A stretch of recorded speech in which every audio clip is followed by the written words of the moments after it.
Well, welcome everyone. We are going to chat to the incredible Asker Jeukendrup today, someone who has influenced my career a lot. I got to meet him a really long time ago at a Sports Dietitians Australia conference, so long ago, Asker.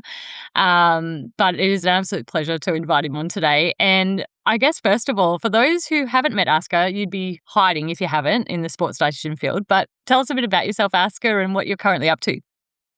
I started a long time ago with in academia Mm. and worked at or studied at Maastricht University in Holland. That's where I'm from originally, and then spent a bit of time at the University of Texas and ended up at the University of Birmingham in the UK.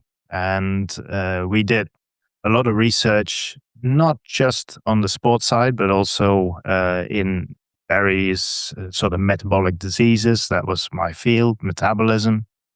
But I think most people know the research on the sports science side, which was a lot with carbohydrate and fat metabolism, carbohydrate fueling, and so on. And I did that as a professor at University of Birmingham till 2011. And then I made a switch to the dark side, switched to industry and worked for PepsiCo, one of the largest nutrition companies, of course. And PepsiCo owns Gatorade. So heading up the Gatorade Sports Science Institute for a little while. And the reason I made the move was that I was also a little bit frustrated at academia, where you do all this research and then you see athletes just continuing to do what they always did and not using the science that is already available. And that still is one of my passions, is to sort of translate the science and make it really accessible for practitioners and then ultimately for athletes. So by moving to GSSI, then of course you have different sort of channels to sort of educate and help people. And I did that for a period of 4 years of huge amount of traveling around the world and building labs and meeting people. And it was a fantastic 4 years. And then after that, because the lifestyle wasn't really sustainable, so after that, I sort of stayed in the UK, started MySportScience, and that's really as a consulting business. Like a lot of people probably know, sort of the infographics, which is sort of the hobby side of it, is like helping people or educating people, making some of the more complex topics a little bit easier to understand, trying to work with the totality of evidence. But it's also a consulting side to that. So I work with elite athletes and teams, some of the biggest teams that we have in sport, in sports that range really from like football to cycling to like I do a lot of work at the moment with Red Bull, and that's really all sorts of sports. It goes from motorsports to the extreme sports to football, and now they have a cycling team. I used to work with a different cycling team that became very successful, one of the top teams in the world, from being actually the last and lowest ranked team. And that was an amazing experience to work with the team to really build this up to one of the leading teams. And now I'm with Red Bull Bora Hansgrohe cycling team, and we have a big goal for the future, and that is to win a Tour de France with one of the riders that comes from our own development team. So that is really my role, to take that team, see what we need to do to make that happen. So I still work in practice a lot, and my passion really is sort of still translating science and using it in practice. Oh, I vibe with that so much. Like, it took me a while to realize that my gift wasn't in research, it was actually in the translation. And like, I felt like I was always kind of torn between needing to be a researcher, but actually realizing my true love was working with athletes and letting that research be done by others and respecting it and really admiring it, but allowing me to be on the ground. And I honestly, what you've built with My Sports Science, I'm sure everyone watching and listening has been on here or has at least seen, but it's incredible and it's so valued. So thank you for all you do for our profession, but also for translating throughout. Um, one bit, like, I guess for me is the diversity in different sports that you're now in. How do you manage to do this is probably more of a personal question. How do you do the research and the publishing of papers alongside working in sport at that level? Yeah, I think it's hard, and now also I don't publish as much anymore. So since I guess since I left university, Mm, the number of papers that I publish is limited, yeah. and the focus is somewhere else. Um, but it was also part of the frustration. I think sometimes for researchers, you get measured in terms of publishing papers. It Yeah, is just a number. Mm. publish many papers as possible, try to get them into good journals, and that's how you're judged basically by your institution, and yeah, that's how people judge whether you're a good researcher or not. But the ultimately we do the research for a purpose, and the purpose in our case was often to help athletes. And if you then see that you do the research, but athletes are not using all the information that is available, that does become a little frustrating. Yeah, particularly when we measure also, I guess, our personal success by impact, right? And actually then influence. So I think that's what you're now doing so beautifully across your sports, which is really cool. Now, this is a REDS theme chat, so relative energy deficiency in sport. I better keep to topic a little bit. Um, I could honestly delve into so many topics that I won't. But let's start with, I guess, that evolution of REDS. I was really fortunate to work at the AIS at the time that it was becoming, that translation between female athlete triad and then evolving to that relative energy deficiency in sport. Where do you feel REDS sits as opposed to or alongside the female athlete triad? It is obviously evolved from that, Mhm. and yeah, there's quite a bit of history, and I think the history is quite important to where we are Yeah, today. I agree. It shouldn't be, because like science should just be Mm, objective. There shouldn't be any sort of um, it's not personal. It is just about looking at the evidence and seeing what you can conclude from the observations that are available.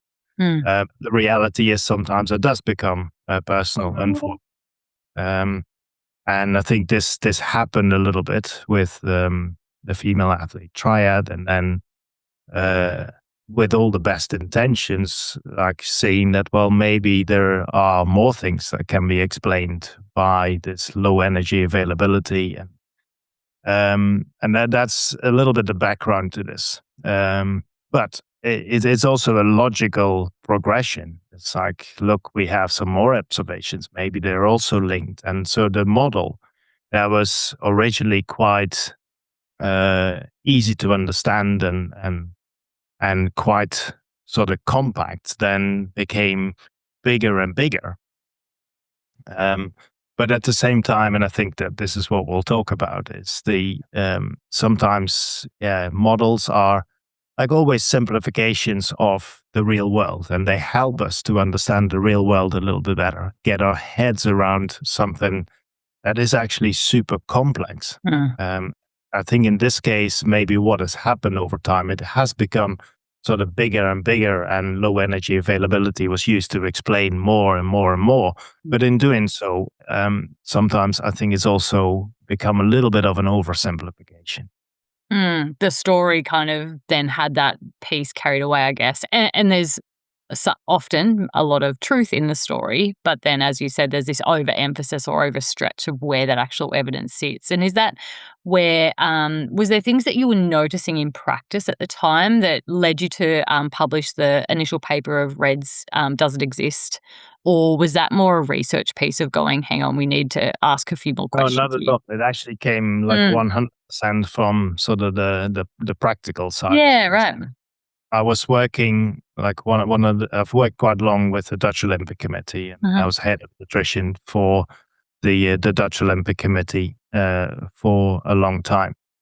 And the Olympic Committee had no position on eating disorders at the time. So not Mm. Reds, it was about eating disorders. And we had a few sort of high profile cases of athletes with an eating disorder that went public, but we didn't have a really clear statement as an organization. And so that was a task that landed on my desk. And Mm. to be honest, I've worked with athletes, and I know quite a few athletes with disordered eating and eating disorders, of course, and also some good friends with eating disordered eating. So I knew a little bit about the topic from some more the personal point of view, but I'd never really dove into the literature that much. But now I had to do this because the task landed on my desk, and I started to read about eating disorder, disordered eating, and then automatically also about Reds. Yes, and the more I was reading, the more it's like questions came up, and uh, because my education has always been in sort of research in the science Mm. side.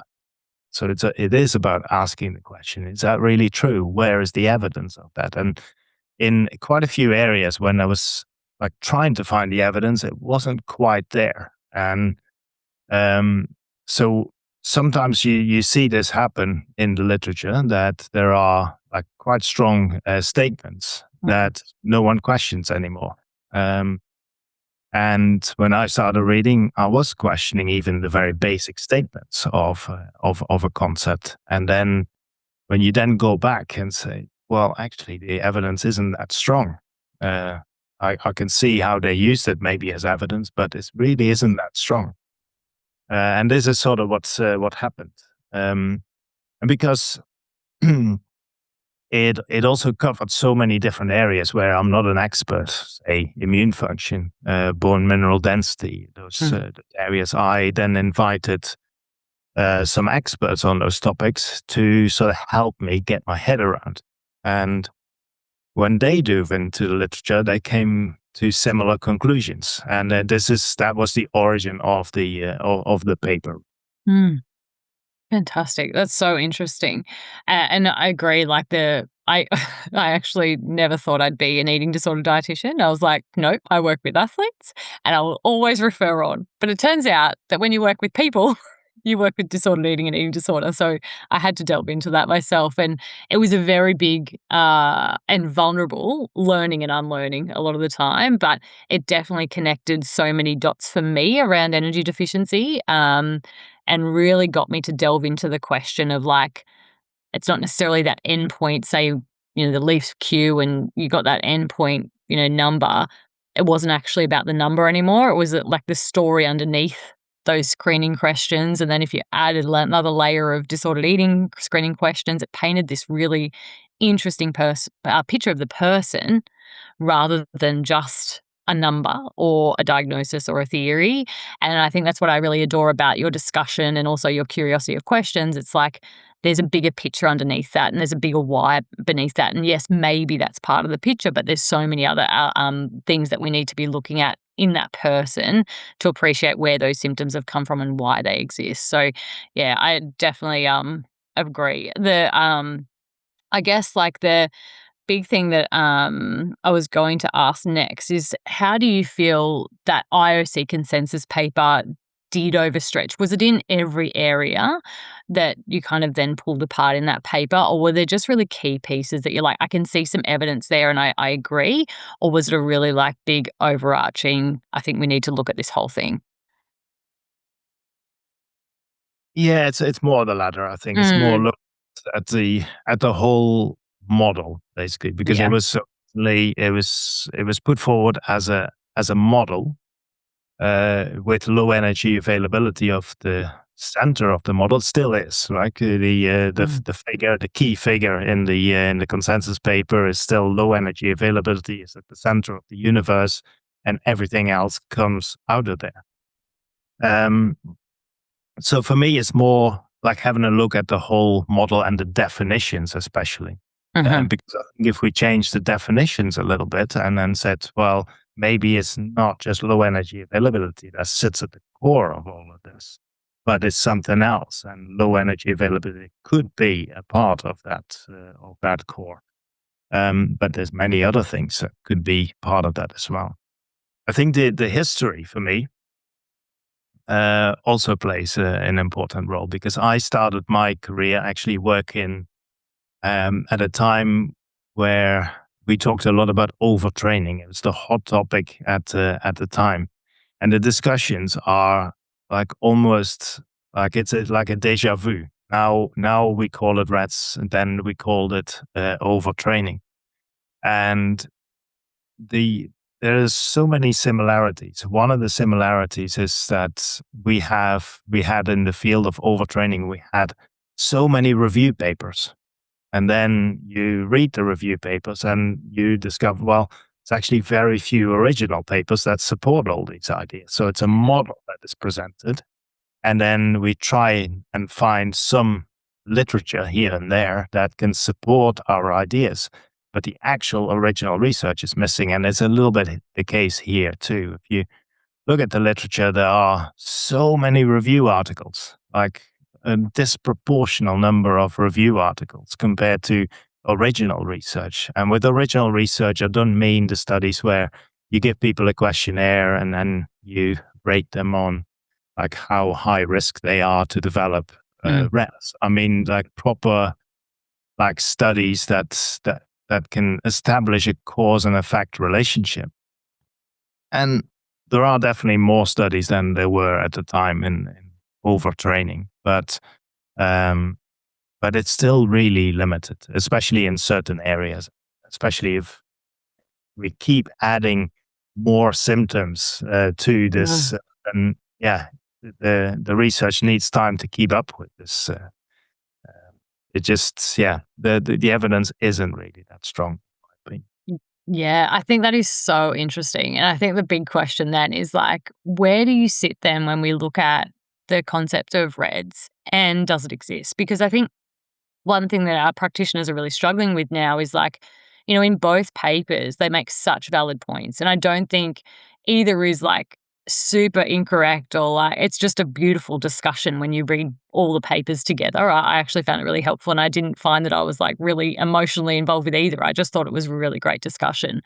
Um, where as a practitioner, where should we sit? What are the things that we should take out of, I guess, both pieces of information and pull that together? Because I think in nutrition, and I'm sure it's the same overseas, we're still vying for that seat at the table a lot of the time. And I think maybe what's happened is Reds allowed us a little bit of a seat, and a little bit of a voice. And if that isn't the case, or if we need to pull back, what's your advice to practitioners in that sense? Yeah, I think you described it so well. I think it did give um, a seat at the table, but I think Mm, this is still too small because there's so much overlap with these other areas that are not considered and should be considered. mm, So I think instead of just accepting the place at the table as it is, I think the role should probably like expand, but with that also our knowledge should little bit mm. expand. It's not just about nutrition. It is also very normal that we focus on the area that we know. It's this beautiful story of the an Indian story of the blind man and the elephant. And seven blind men go to an elephant, and they basically walk to the elephant. They can just feel part of the elephant, and and then report back what it felt. And of course, that whatever you feel at the elephant, whether so someone feels the leg of an elephant and says, "Oh, elephant is a pillar," and so every blind man feels something different and reports something different. And so I think this is so if we are coming at it from like a nutrition point of view or energy point of view, then yeah, it's also logical that we say, oh, it must be this, because that is what we know. But there's lots of other things, of course, that we don't know. And the sleep expert may look at the same data and say, it must be caused by sleep. And someone who works in training and overtraining will conclude, well, it must be like too much training or it's like overtraining. So it's natural, I think, that it happens. But to help the athletes, I think it is much better to have the total picture, and instead of just the narrow view. That's just one piece of the picture. Gosh, your talk of overtraining is taking me back, honestly. I have this clear case in my mind, and it was before Red, so you're spot on. And she was presented to me as overtraining. It's overtraining syndrome, and we're, like, doing all these investigations, and it was just a clear case where we weren't yet talking the Reds discussion, but it was the exact same things that we're looking at. So, yeah, you've taken me back just in that one moment of repeating. And we're all showing our age, so that's fine. So I guess the big thing there is if we take it as one piece of the picture and allow for that collaborative approach, it just gives us this one piece of it's important, right? Like it's still important that people eat enough and have permission to fuel. And I don't think in any of your papers you've disagreed with that as far as I've read. It's like, nope. Hard. Yeah, that is just like also in daily practice. This is what I try to do every day. It's more like when you see an athlete and you make certain observations, it's very tempting then to put those observations that you make straight into sort of a, I don't know, cookie cutter solution. And I think this is so often what happens. Oh, it must be rats. But I don't think you can conclude that. So you need to get a full picture. And if we want to put a system in place for athletes where none of these symptoms, we do everything to prevent these symptoms, then you need to understand where these symptoms could be coming from. And you need to be monitoring everything, not just energy. And because for me also the whole concept is so focused on energy, but you also mentioned not eating enough, which is like it's not eating enough carbohydrate. It may be not eating enough micronutrients. It's so much more than just energy. But the whole definition is a calorie definition, the way it's, and that's purely of the origin where it's coming from. Because I think if everyone was really honest and you could tweak the definition now, you would actually change the definition to just maybe instead of saying like not enough energy, under eating or not eating properly, or I don't know what you would call it, but it's not just the calories. It is, we can't even, based on the studies, we can't even distinguish whether it's the calories that have an effect or the lack of carbohydrate. And like, if anything, the studies seem to suggest to me that that carbohydrate intake is actually more important than the energy intake per se. I tell you what, all our dietitians listening will be sick of me saying it, but the big thing with energy deficiency when we're talking about it is absolutely it may be one factor, but even so, the way of resolving that isn't as easy as telling someone to eat more, because what's underneath that is just so much bigger than that. And your role as the dietitian or nutritionist is actually to seek the why of those symptoms are in front of you. So let's actually just unpack what's actually leading to them if they're underfueling, and if they're in a state of low energy availability, then let's check out the why. And, it might be things like the iron deficiency, which you brought up beautifully in your paper, alongside the really high training load. It could be accidental, it could be intentional, it could be related to disordered eating. So when we unpack this, it's actually really important that we ask so many more questions than just, are they meeting their energy equation balance? Okay, well, let's just refeed. And when I think back to the start of REDS, and I also think back to my own practice, I was a young practitioner for sure, and I had so much to learn. But I honestly would go, energy availability, okay, we need to refeed, this many more calories, and off I'd go. And I would honestly just not seek anything other than surface level. Yeah. Yeah, but and I think most of the people listening, of course, Mm, are doing this. It's mm, part of the normal. It's part of the normal job, and you do it. But it's not part of the definition of REDS. This is and then this is also where I think there is a lot of agreement also with the consensus group, and I think everyone agrees that all these other things are really important. They need to be monitored. I don't think the consensus group is saying that, but the definition of REDS in a yeah, way is saying it. So I really a like lot that. of it is maybe also about just semantics. But I think what we're not doing now is promoting the message that we should be monitoring all of these other aspects as well, Mm. in the same way we monitor nutrition. Do you Uh, feel like the updated IOC version and also Cat 2 does that better, Asker? Um, in in some ways, it Mm, definitely tries to do it better, but it's also doing it worse in other areas. gotcha. For example, like one of the things, like before, it was the previous consensus statement was about like low energy availability is a bad thing. Essentially, that was the bottom line of that Mm, previous paper. And then I also asked the questions. Well, what about one day low energy availability? Is that a problem, or 2 days, or 2 weeks, or 2 months?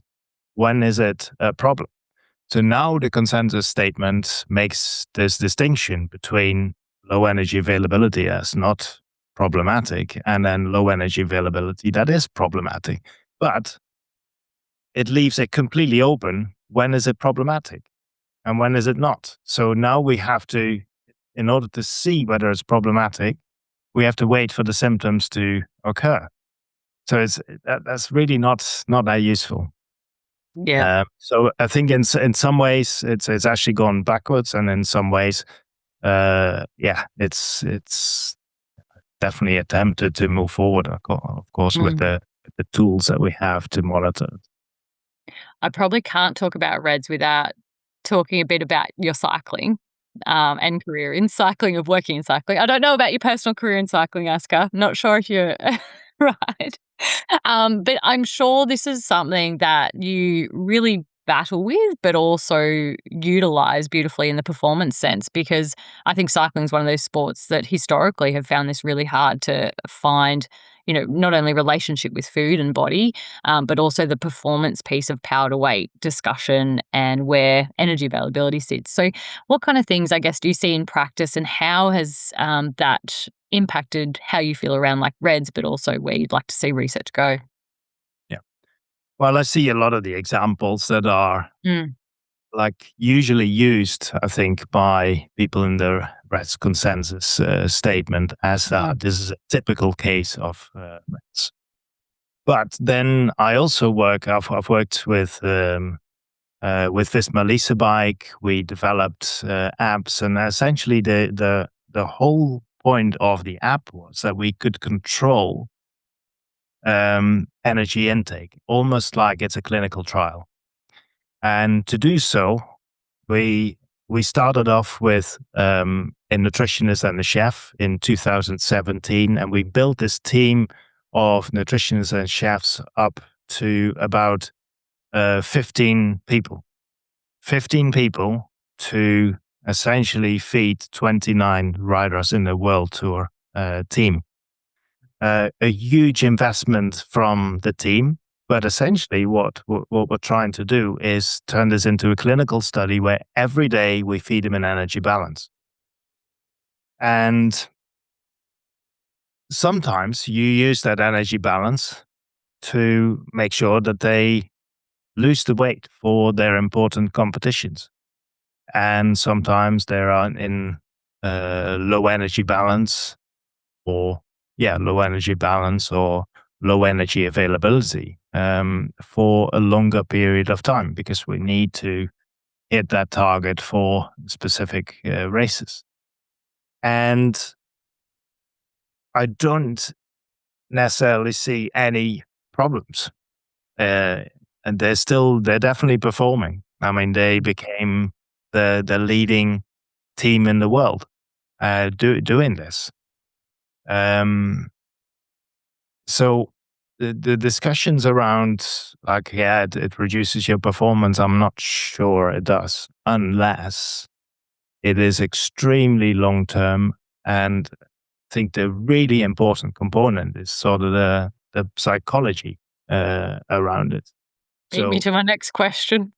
yeah, it's Huge, isn't it? that if you can do this in a healthy way, and I always say, like, if as an athlete you can sort of go back to your old habits and have like a normal few weeks of normal eating that's not controlled, then there doesn't seem to be a problem. If you're so obsessed with it and you cannot go back, then well, there's a lot more going on than just energy at that point. Yeah. Honestly, it's the biggest part of, I think, where I spend most of my time now. It's in nutrition psychology. And I've had to do a lot of learning and, it is particularly in the behavior change piece, but, the disordered eating side as well.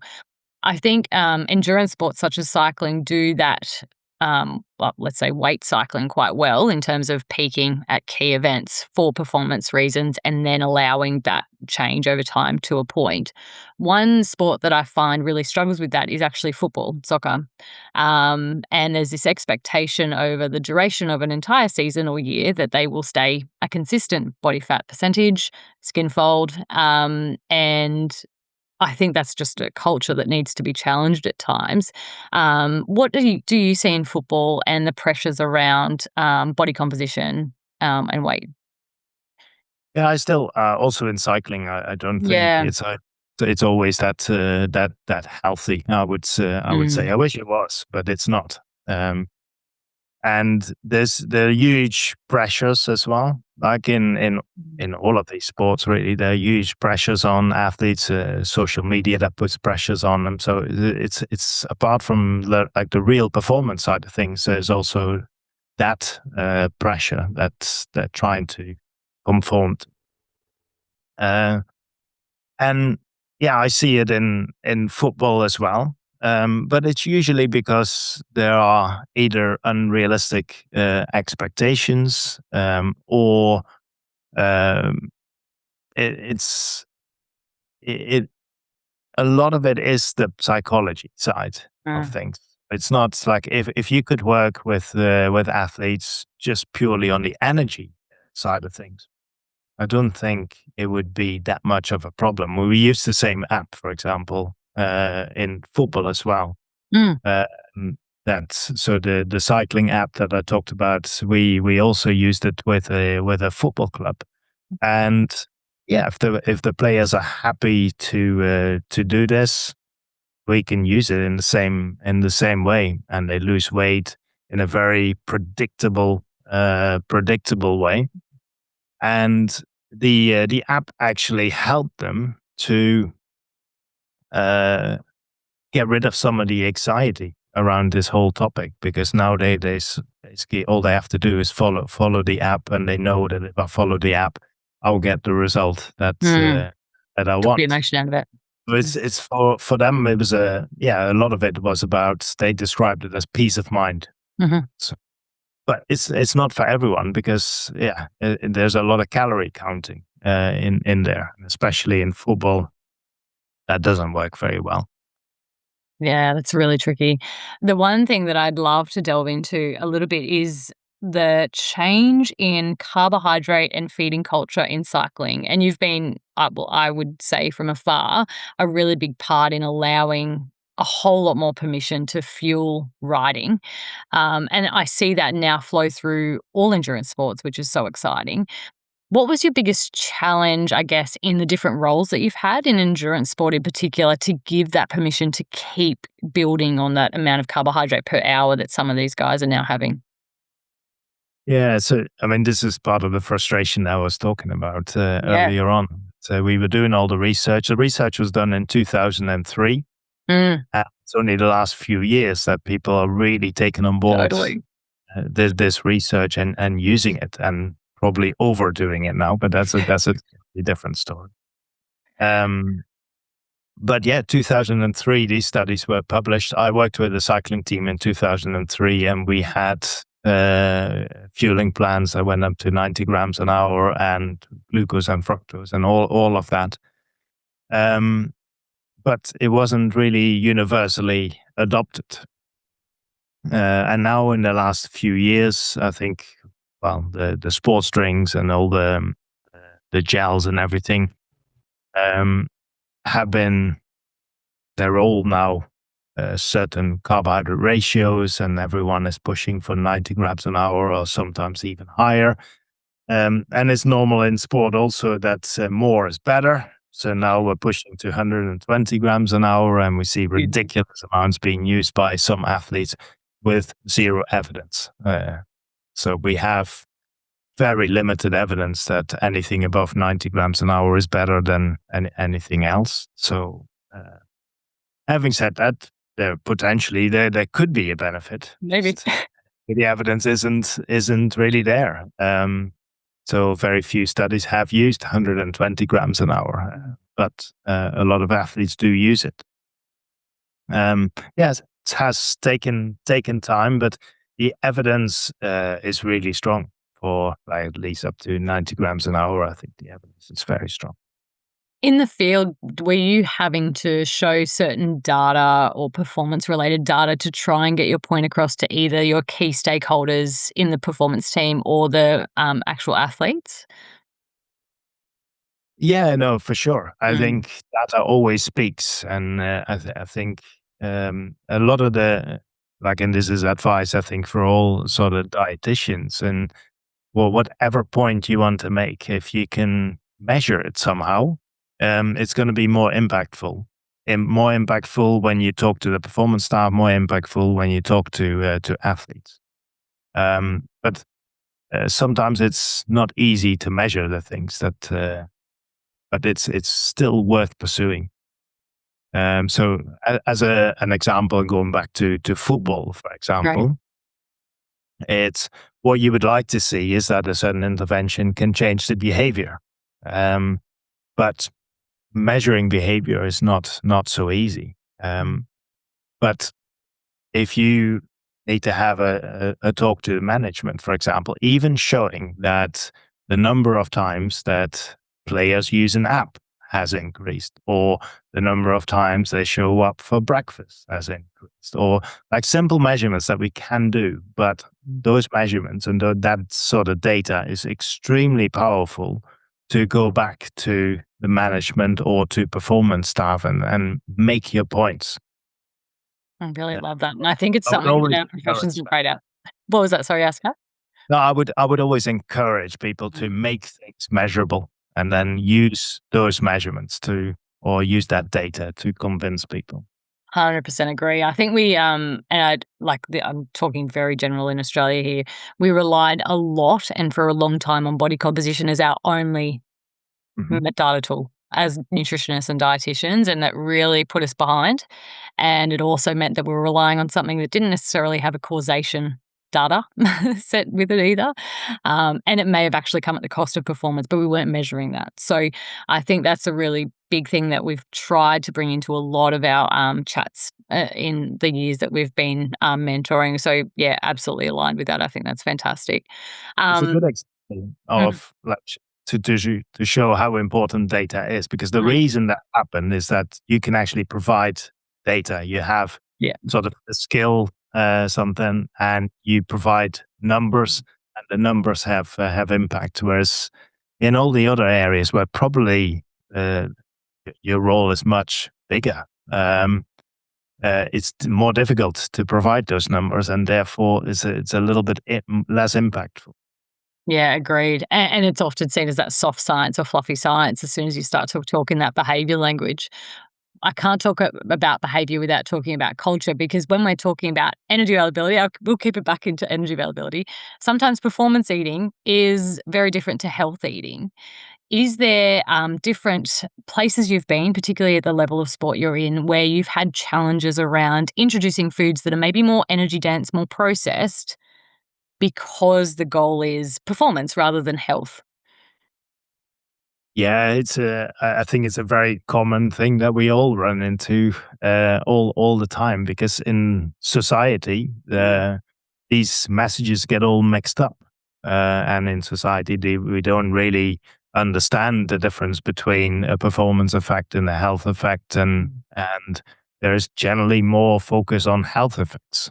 Um, but it is without really understanding the full picture, and it's the context is really important. So yes, we have a lot of sort of negative publicity around sugar, but it is in a very specific situation that unfortunately is very common in today's world, and that is less activity and overeating, and that combination makes sugar not sort of an ideal nutrient.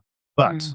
place that in a different context with very high energy expenditures, very high use of sugars, uh, as in it's the case in many sports, it's a different picture. Um, but this is also like where understanding the context is really important.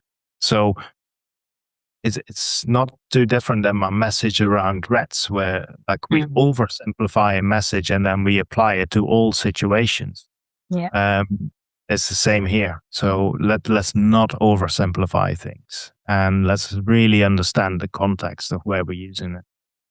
Yeah, I think that's huge. And so much of what we do is like almost challenging, because there is so much belief around food, right? I think everyone has their own beliefs around food. They're very strong at times. And often the way that we practice or we need to practice for performance are challenging those beliefs because they may be so entrenched in that health behavior. So, yes, if you've had any big wins around key stakeholders and changing their beliefs, I think anyone would be very willing to listen. Yeah, I think it is just educating Mm. around sort of the confusion that is there, and so it's part of what I try to do with my sports science. I think is sometimes there are so many myths and so like beliefs that are so strong, but it's because people don't understand the context always, or where the myths are coming from. Yeah. And I think if you can create that sort of aha moment for people where they go, ah, yeah, that's actually very, very true. And I think it's super powerful if you can do that, give people that sort of experience. And that's Yeah, how I you agree. people's minds. Totally. It's like one of the highlights of my role, I think. But one thing I've reflected on over the last, definitely year or two is how much I put into educating the players or the athletes and not enough around the staff to support that environment and language. So, yeah, I think that's really spot on around. It comes back to education and awareness and, the ability to empathize with those different locations. But how much do we put into the athlete and forget that actually the environment they're in is so important. So that's amazing. And yeah, It's go. it's a actually a message that I usually give to the people that I work with is like Mm, spend more than 50% of your time on staff, on management, educate them. And because the tendency is, of course, you want to start working straight away with mm. your athletes and your players, but actually you will be much more effective if you get the staff on board first. If the staff understands what your role is, what you're doing, and what your messages are, what your key messages are. Sometimes also the management needs to understand what those messages are, and then suddenly your work becomes much more effective. And over time, then you can spend more time with athletes, but especially in the initial stages, I would spend a lot of time educating the rest of the staff. I love that so much, Asker. I think it's the crucial missing piece to us also having so much more say and impact and that seat at the table, right? That's the whole picture of performance and health and how they can, elevate each other, which is so important. Now, to finish up, because I appreciate your time so much, I would love to just see where would you like the research around REDS to go, but also where would you like the conversation and I guess, the way that we're dealing with it on the ground go as well over the next few years or 5, 10 years if we want to do a bigger bracket? Yeah, I think um, well, where I would like the space to go is just Mm, a bit more openness. So if like a yep. future consensus statement doesn't have energy in the center of the universe, Mm, but any of the other factors that could cause the symptoms, that would be like my dream. Still, like from a research point of view, I would still be super interested in what are the effects of energy and but in terms of the practicalities, I think we need to consider these other factors, and they're not necessarily more important than an energy or less important. Uh, fantastic. so that's sort of the practical side. From the research point of view, I'm still super interested in what energy uh, actually does, especially I think in the area of bone mineral density. I would love to see more studies that, like in cycling, for example, Mm, even in the cyclists where we control the energy balance really, really well on a day-to-day basis. Um, we still see low bone mineral density, but I don't know how much of that is actually caused by the fact that they're cyclists and they don't have a lot of weight bearing exercise, how much the exercise and the extreme training they do, uh, that itself is a stress that then reduces bone mineral density versus these periods where we try to lose a bit of weight. Um, I would I would love to see some more research on that, and this is the area where we already have most evidence. I think in the whole um, REDS sort of mm. research area, I think this is probably the area where I feel the evidence is a little bit stronger than the rest. But I Yeah, I still would agree. like to see a little bit more there. Yeah, and also especially with the bone mineral density side, I feel like that's like with how much that costs sport globally, the cost of stress fractures, stress reactions, and time lost out of play.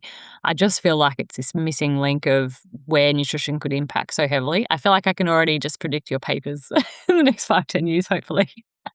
Mm-mm. Yeah, I agree. I just think also as a practitioner, I'd love to know more. How am I correcting that? How am I, even and like more so in the prevention space. So yeah, that would be amazing. Is there anything else you'd like to add or things that we missed in our chat, Asker, that you'd love to bring up? Obviously plug my sports science, please.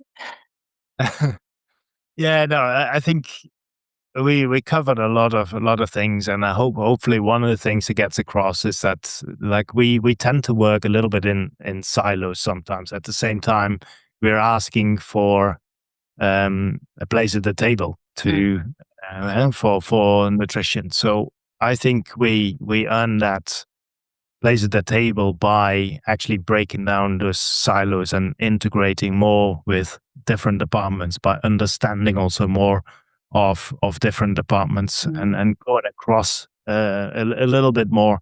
I see this in practice so much that people like are just so focused on their own sort of area, and by doing that almost completely ignore that these other areas may also be important, and that the power really is in the integration of all of these departments. But a lot easier said than done. But I think if we all try to be a little bit more open and listen to what the other disciplines think about a certain topic and how we can like solve problems together, that is a really important topic. Uh, I love that so much. Yeah, especially because nutrition can influence all of these areas, but also all these areas can influence the nutrition side, right? So I feel like if we had a bigger voice and a more, I guess, assertive voice, particularly, we're a very female dominant profession in Australia, but I appreciate in the UK it's much more diverse and same in Europe. But yeah, I feel like we'd be perfectly positioned in the performance area because we are the touch point and the middle ground between science and sports science and medical. So yeah, I think that collaborative approach, but also that listening is so, so crucial. But it's a little bit like we often listen sort of to the medical team and Mm, wish they had a slightly better understanding of where we're coming from or where nutrition is coming from. And I think that probably works both ways. So the more they understand us, the better it will be. The more we understand them, the better it will be. So it's creating sort of these multidisciplinary teams. That's going to be really important for the future. I love that. And it's kind of becoming harder to do that the bigger the support teams become, right? Because I think we used to, in sport, have to be everything and you just were like whatever anyone needed, you did. But I think the more we have these big now support teams, we are siloed a little bit more and we've got these little niche, little, I guess people we report to. So yeah, it's a really interesting I piece. see this. I see this as well. The bigger the Mm, team, the harder it is not to work in silos, but yeah, also the more important it is not to work in silos because completely. a lot of the problems in organizations happen because things are too siloed. Mm. Are you now in the like the head of performance piece and discussion in cycling, or have you stayed in nutrition? I'm handing over my nutrition. So this Yep. year I started a new nutrition department within the cycling team, but I'm handing that over to someone else. I still stay very much involved. Yeah. I've got Yeah. passion It's on too the hard. nutrition side, but yeah, most of my role is more on the management side and more on the strategy side. Is like we have with the cycling team, for example, we have a big aim for the next 10 years. And hopefully I can help to paint that picture, how we're going to get there in 10 years' time, which Mm. also means we need to sort of imagine the future a little bit and yeah, anticipate. Oh, amazing. I feel like I need to have a separate discussion completely for our dietitians on how you built a team of, I think it was what, 17 in the cycling. Yeah, I like honestly finding funding for that and selling that story must have been so impressive. And it's something we battle with. We don't have a lot of money in sport in Australia. We just don't have the population, I think.